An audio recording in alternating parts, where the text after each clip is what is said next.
एक गांव में शारदा और अनामिका सास बहू रहा करती थी। अब चूंकि वो बहुत ही लालची थी, इसीलिए वो चाहती थी कम समय में ज्यादा पैसा कमाना।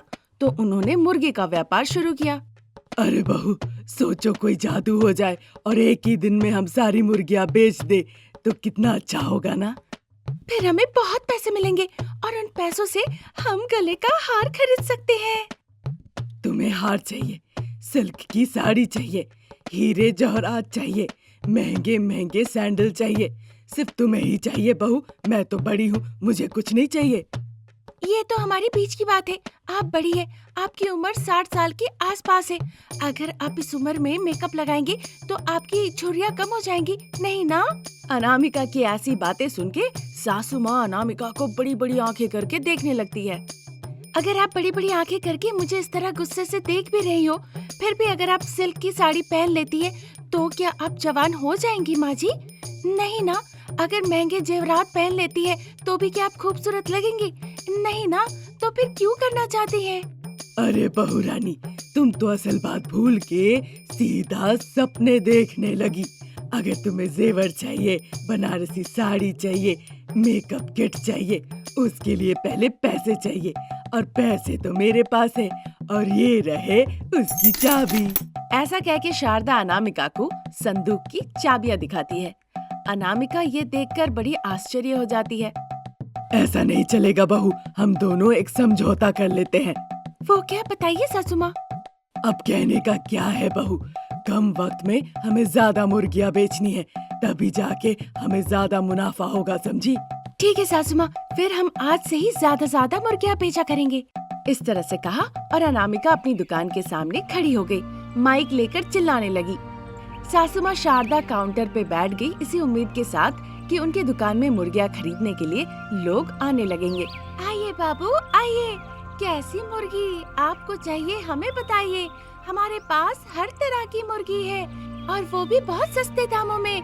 आइए बाबू आइए, जितना चाहिए उतना ले जाइए। ऐसा कहकर वो लोगों को बुलाने लगी। उसकी बातें सुनकर कंजूस वानी को चिकन खाने का बड़ा मन किया।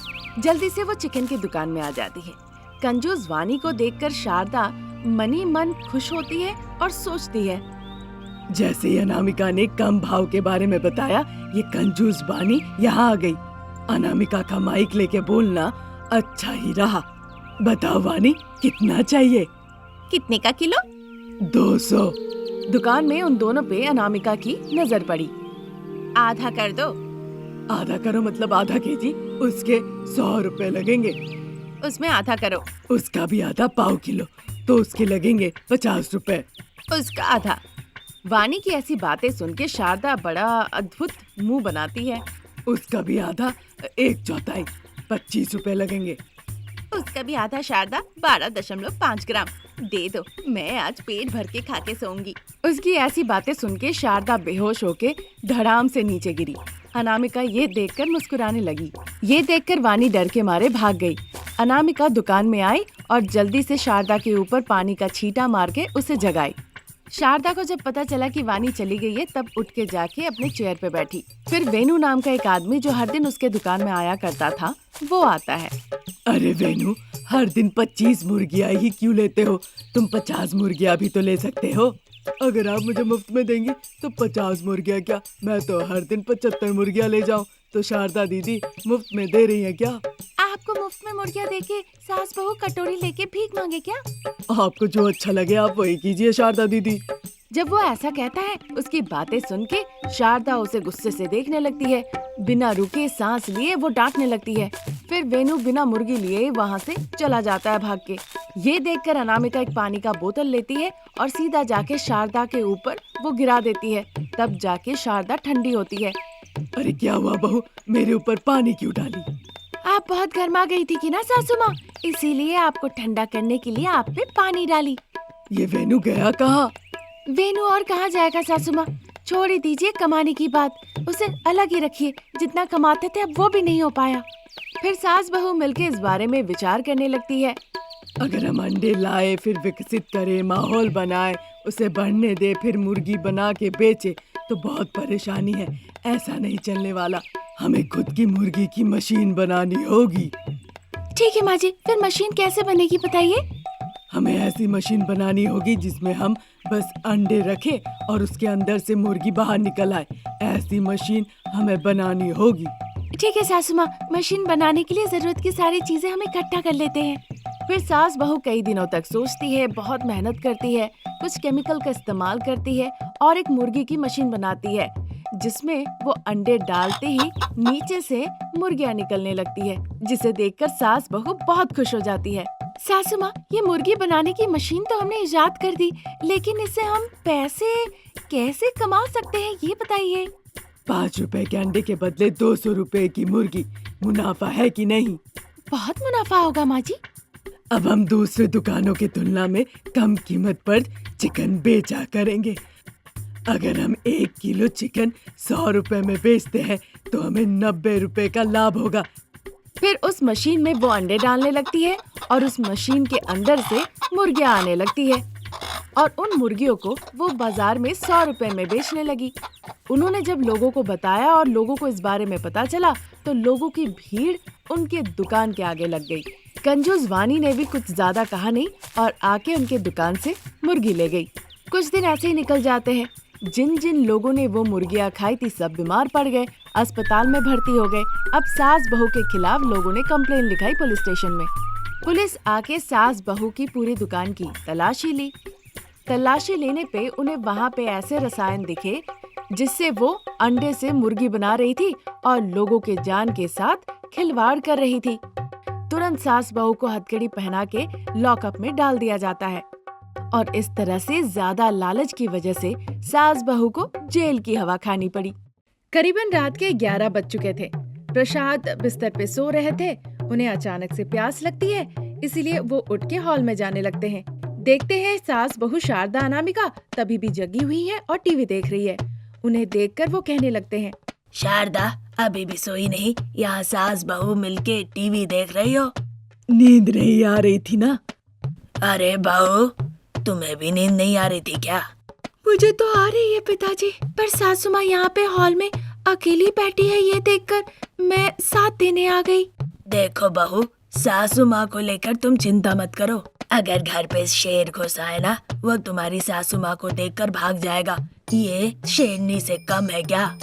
अगर भूत भी घुसे तो भूत भी इसे देखकर भाग जाएगा। क्यों पिताजी? छोटा भूत बड़े भूत को देखकर भागेगा नहीं तो क्या करेगा? ये कहकर वो शारदा को देखकर हंसने लगते हैं। शारदा का मुंह फूल जाता है, फिर वो मुस्कुरा के वहाँ से चले जाते हैं। माँ जी, पिताजी चले गए हैं और रात के 12 भी बज रहे हैं। फिर देर किस बात की बहू, चलो हम अपना भेष बदल लेते हैं। ऐसा कह के सास बहू किचन में चली जाती है। इधर हॉल में टीवी चलता रहता है। 5 मिनट के अंदर सास बहू दोनों ही चोर के भेष में बदल जाती हैं। 5 मिनट में सास बहू चोरी करने के लिए तैयार होके बैग लेके हॉल में आ जाती है। टीवी ऑफ करती है, फिर घर से बाहर निकल आती है। इस बात का भी ख्याल रखती है वो दोनों कि कोई उन्हें देख ना ले, इसीलिए धीरे धीरे चल के आके वो एक पेड़ के नीचे रुकती है। बहू, जैसा परिकल्पना किया था, तुम पंचायत वनजा के घर में जाओ और मैं उप पंचायत उमा के घर जाती हूँ। ठीक है सासू माँ, और जैसे ही काम खत्म हो जाए हम यहीं पे आके मिलेंगे। इस तरह से सास बहू बात करती है, फिर अपनी अपनी दिशा में चली जाती है। भौंकते हुए कुत्तों की परवाह ना करते हुए शारदा आगे बढ़ते जाती है। आधे घंटे के अंदर उप पंचायत उमा देवी के घर से शारदा एक बैग फेंकती है। फिर बहुत ही कष्ट से दीवार को फांद के वो बाहर निकल आती है और उस बैग को सर पे लेके उस पेड़ के नीचे आके रुकती है। बहू ने अपना काम किया या नहीं? इस तरह से अपनी बहू के बारे में सासू माँ सोच रही थी। उधर बहू रानी बिना आवाज किए धीरे से गेट खोलती है और एक छोटा सा बैग लेके वो उस पेड़ के पास आके पहुँचती है। फिर वहाँ सास बहू दोनों मिलती हैं। ये क्या, पंचायत के घर में इतना कम सोना दाना और पैसा? हाँ सासू माँ, हम जैसे चोरों से डर के ही शायद उन्होंने सब कुछ बैंक में रख दिया होगा। फिर तो पंचायत के घर ही जाना ठीक रहा। पहले चलिए हम घर चलते हैं सासू माँ। अभी नहीं बहू, एक और घर चोरी करके तब घर जाएंगे। कौन से घर पे चोरी करना है, जल्दी बताइए ना माँ जी। अगर हम इधर से चलते रहे तो लगता है आखिरी घर हमारे लिए सही रहेगा। वहाँ पे हमें कुछ ना कुछ जरूर मिल जाएगा। फिर देर किस बात की सासू माँ, चलिए चलते हैं। इस तरह से सास बहू चर्चा करती है। फिर सास एक बड़ा सा बोरा सर पे रखती है और बहू छोटा सा बोरा अपने हाथ में पकड़ती है और सास बहू मिलके जहाँ जाने का सोची थी वहाँ चली जाती है। वहाँ दरवाजा खुला हुआ था। वो जाके झांक के देखती है, वहाँ पे कोई नहीं है। उन्हें लगा यही सही वक्त है। सास बहू दोनों अंदर घुस जाती है। बस यही उनकी गलती थी। चोर सास बहू पूरा घर घूम के देखती है पर कोई नहीं दिखता। वो एक गरीब महिला कावेरी का घर था। जब वो वहाँ से बाहर निकल के आने ही वाले थे तभी कावेरी, उसके पति और 2 बच्चे घर लौट आते हैं। अब उन्होंने चोर सास बहू को देख लिया। उन लोगों को भी ये बात समझ में आ गई। तभी अनामिका सासू माँ के कान में फुसफुसा के कहने लगी, सासू माँ, अगर इन्होंने चिल्ला दिया तो पूरे गांव वाले आके हमें धोबी के कपड़ों की तरह पीट पीट के साफ कर देंगे। तुम कुछ मत कहो बहू, मैं बात करती हूँ उनसे। ऐसा कह के शारदा उनको देखती है। आप लोगों को देखकर लग रहा है कि आप लोग चोर हैं, पर हम बहुत गरीब हैं माँ। हमारे पास कुछ भी नहीं है जो आप चोरी करके ले जा सके। मेहनत करके भी पैसे नहीं होते कि हम 2 वक्त खाना खाए, इसीलिए हम जहर खाने गए थे। पर बच्चों को अपने हाथ से कैसे मारे, इसलिए लौट आए। उनकी बातें सुन के सास बहू की आंखें भर आई। तुम लोगों के बारे में किसी को नहीं बताएंगे, तुम लोग चले जाओ। जब उन्होंने ऐसा कहा तो सास बहू को अपना बोरा लेकर वहाँ से जाने का दिल नहीं किया। उन्होंने अपना बोरा उन्हें दे दिया। फिर उनसे देर तक बातें करती रही। बात करते करते सुबह हो गया। करीबन सुबह के 8 बज गए। इधर बाप बेटे को जब सास बहू नहीं दिखी तो उन्हें ढूंढने लगे, पर वो कहीं नहीं मिली।